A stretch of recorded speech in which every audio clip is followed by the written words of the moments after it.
तो इनके जो हमने स्टेप्स देखे थे, सैंपल सबसे पहले था उनमें। तो सैंपल देख लेते हैं। ये देखना होता है एक रिसर्चर को कि whether to use the entire data set और सैंपल ऑफ द डाटा, कि वो लार्ज सैंपल लेगा, पॉपुलेशन लेगा पूरे की पूरी, या उसका एक छोटा हिस्सा, या सैंपल ले लेगा उसका।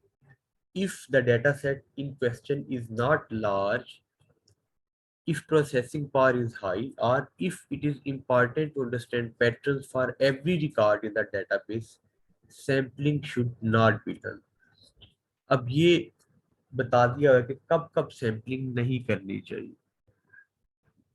अगर the data set in question is not large, बहुत ज्यादा, कोई करोड़ों का डाटा नहीं है या लाखों का डाटा नहीं है, कुछ 100 रिकॉर्ड हैं, या कुछ 100 से भी अगर लेट्स सपोज कम है, तो बहुत ज्यादा बड़ा डाटा सेट नहीं है, तब सैम्पलिंग नहीं करनी चाहिए, पूरे का पूरा डाटा लेना चाहिए, जिसको पॉपुलेशन कहते हैं। If processing power is high, किसी सॉफ्टवेयर पे उसको डाटे को रन करके या एनालिसिस करने की जो प्रोसेसिंग पावर है वो भी हाई है, तो भी आप पूरे का पूरा डाटा ले ली। और if it is important to understand patterns for every record in the database, या जो पैटर्न जो है हमें उसकी जरूरत है हर उस रिकॉर्ड की जो उस डेटाबेस में मौजूद है, तो फिर भी हम सैंपल नहीं लेंगे। ऑन द अदर हैंड, अब इसकी अपोजिट बात होगी कि if the data warehouse is very large, यानी टेराबाइट्स में है, गीगाबाइट, मेगाबाइट, गीगाबाइट से ऊपर, प्रोसेसिंग पावर इज लिमिटेड, वो भी बहुत ज्यादा नहीं है, और speed is more important than complete analysis, क्योंकि स्पीड कम है हमारे पास, प्रोसेसिंग पावर कम है, so it is wise to draw a sample. तो आप पूरे डेटाबेस की बजाय, पॉपुलेशन की बजाय सैंपल ले, ठीक है। In some instances, researchers may use a data mart for their sample with local data that are appropriate for their geography. अच्छा, अब होता क्या है कि जो डेटा खास एक जियोग्राफिकल एरिया में आता है, तो उसके लिए वो उस लोकेलिटी से ही डाटा इकट्ठा कर देते हैं। यानी अगर रिसर्च क्वेश्चन या आपका जो मैनेजमेंट डायलमा है वो किसी खास एक एरिया से है, किसी खास जियोग्राफिकल लोकेशन से है, तो आप लोकल डाटा को ही प्रेफर करते हैं, वही अप्रोप्रिएट है। If general pattern exist in the data as a whole, those patterns will be found in a sample. जो सैंपल में पैटर्न्स होंगे वो भी जनरल पॉपुलेशन में फिर आप कहेंगे कि ये पाए जाएंगे, क्योंकि उसी पॉपुलेशन का हिस्सा है वो sample. If a niche is so tiny that it is not represented in a sample, yet is so important that it influences the picture, it will be found using exploratory data analysis. यानी EDA, exploratory data analysis क्या है कि अगर जो निश है वो बहुत छोटी है, यानी that is not represented in a sample, कि उसको आप सैंपल में भी नहीं डिवाइड कर सकते, एक ही है बंदा कोई जिसके ऊपर पर्सनैलिटी है, कोई लेजेंड है, या कोई एक बुक है, या कोई, ठीक है, निश बहुत स्मॉल है, उसका पॉपुलेशन भी नहीं है, बहुत स्मॉल है, सो उसको तो सैंपल में नहीं बनाया जाएगा, yet it is important that it influences a big picture. लेकिन वो जो एक ही बंदा है वो ओवरऑल इन्फ्लुएंस कर रहा है सबको, बड़ी पिक्चर को, सोसाइटी को भी, तो it will be found using EDA, exploratory data analysis. तो उसको ऊपर जो टेस्ट रन करेंगे उसको EDA या एक्सप्लोरेटरी डाटा एनालिसिस। फिर है explore. After that data are sampled, हमने सैंपलिंग कर ली, डाटा ले लिया, the next step is to explore them visually और न्यूमेरिकली फॉर ट्रेंड्स और ग्रुप्स। उसके बाद क्या करना है, नेक्स्ट स्टेप क्या है, टू एक्सप्लोर देम विजुअली और न्यूमेरिकली फॉर ट्रेंड्स और ग्रुप्स। तो ट्रेंड या ग्रुप बनाने के लिए आपको एक्सप्लोर करना पड़ता है उस डेटे को। एक्सप्लोर करेंगे तो then you will be able to make trend in numerical form, mathematical way में ट्रेंड्स 2, 4, 6, 8, 10, या ग्रुप्स की फॉर्म में ट्रेंड शो कर सकते हैं। आगे कहता है कि both visual and statistical exploration can be use to identify the trends.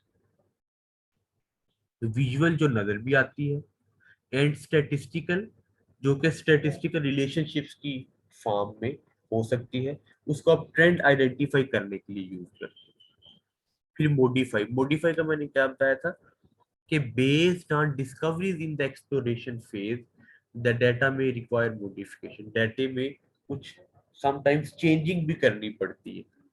Clustering, fractal based transformation and application of fuzzy logic are completed during this phase as appropriate।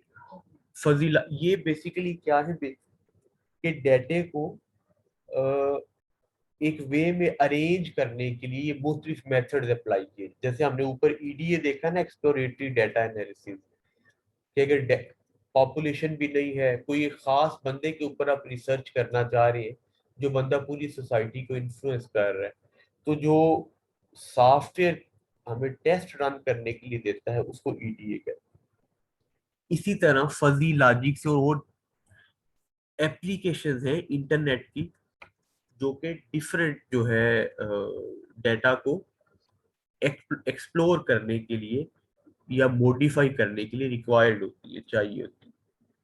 तो आपने यही इसमें याद रखना है।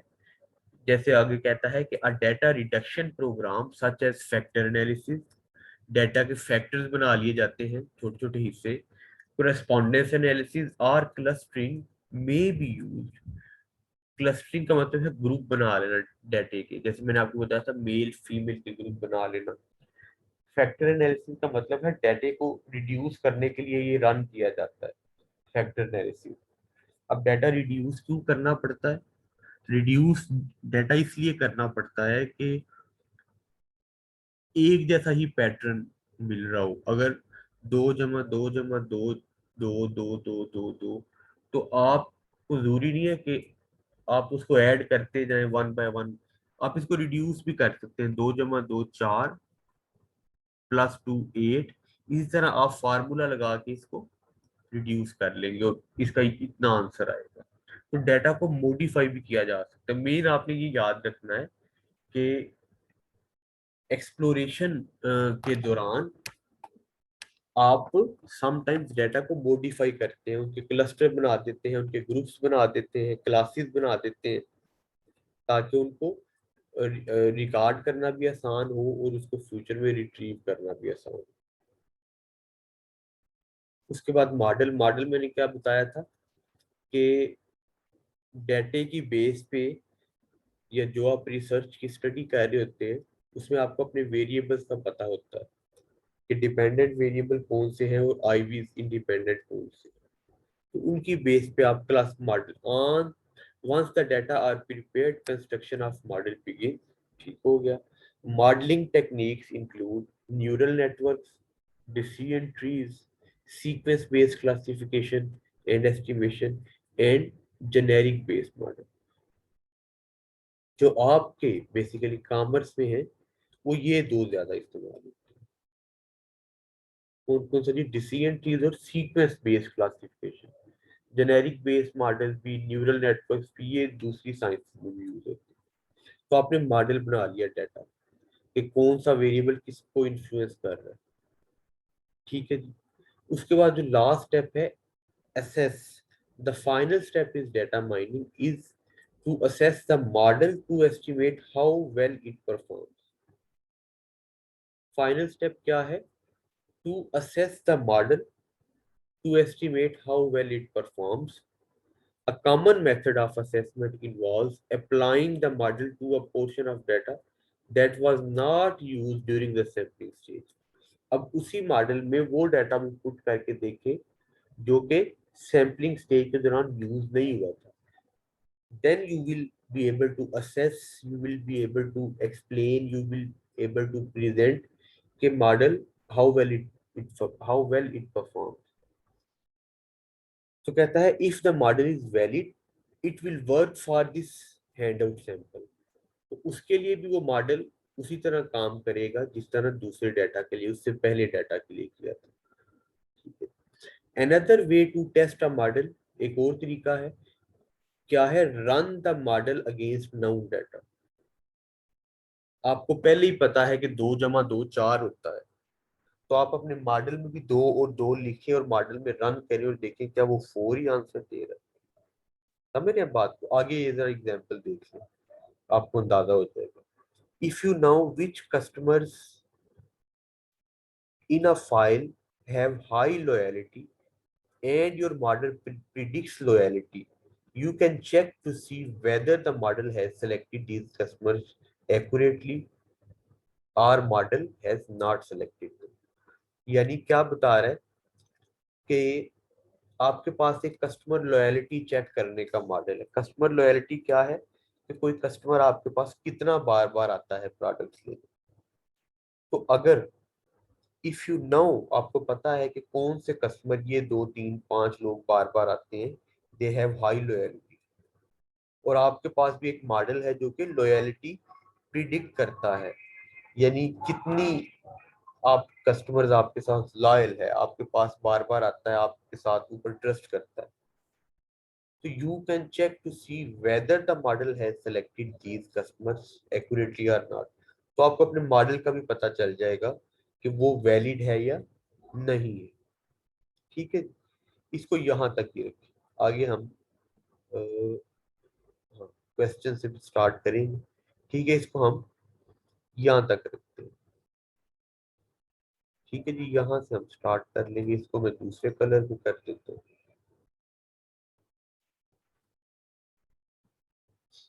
तो इसको हम यहाँ पे भी स्टॉप कर लेते हैं।